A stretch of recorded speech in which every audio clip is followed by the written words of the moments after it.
4.3, Rick and Carly, and we've got some special guests here for the St. Jude Radiothon. We are proud to say that 103.5 KISS FM has jumped on board. Keke and Kat, the second best morning show in the valley.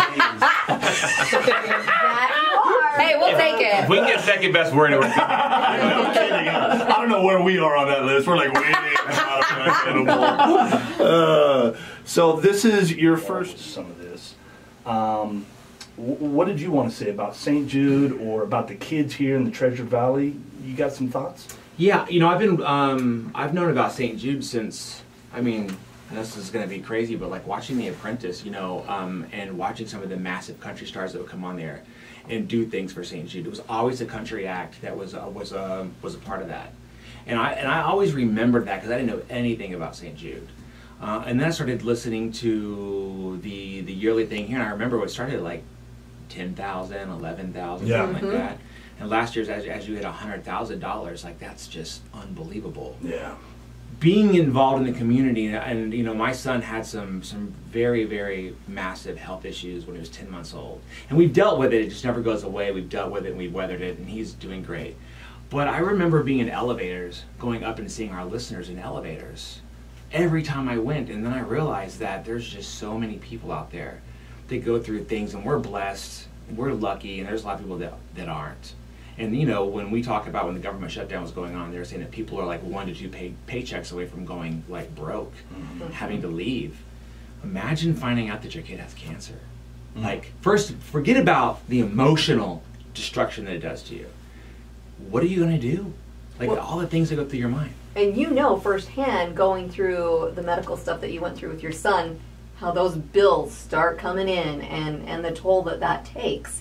So imagine going through what you went through with your son, and that's just like a non-factor. That makes a big difference in the focus that you can put on your child.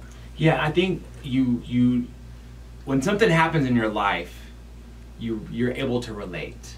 And I think that it happens to all of us. It doesn't matter what it is, whether you're getting divorced or you're getting married or whatever. All these things happen in your life, and you grow, and you're able to relate to that. And I never knew much. I've never spent any time in the hospital, period. That opened up my eyes to something. And so when you listen to these stories, it opens your eyes up, and you're like, the kid's 3 years old, my son's 4. You know, we were talking earlier. See? Trust me, I get there all the time. Yeah. But I mean, so we're blessed and we're lucky, but if there's not people that are, you know, $20 a month. Yeah. I mean, you start to feel selfish, I think. And I know it's early and I'm just a dad. But before I was a dad, I was just a human. And then the kids that you see on TV, and then when you become a parent, you realize that what the parents are going through. Kids are kids, they just don't know, but the parents know and what it does to them. And imagine if you were to find out today, God forbid, where would you go? Well, now you know you can go to St. Jude, and it makes a world of difference. And I think becoming a partner of hope is what it's all about. And I really put you guys on the highest pedestal for doing this, because to break the rules and come on the radio and to break all the rules is hard to do.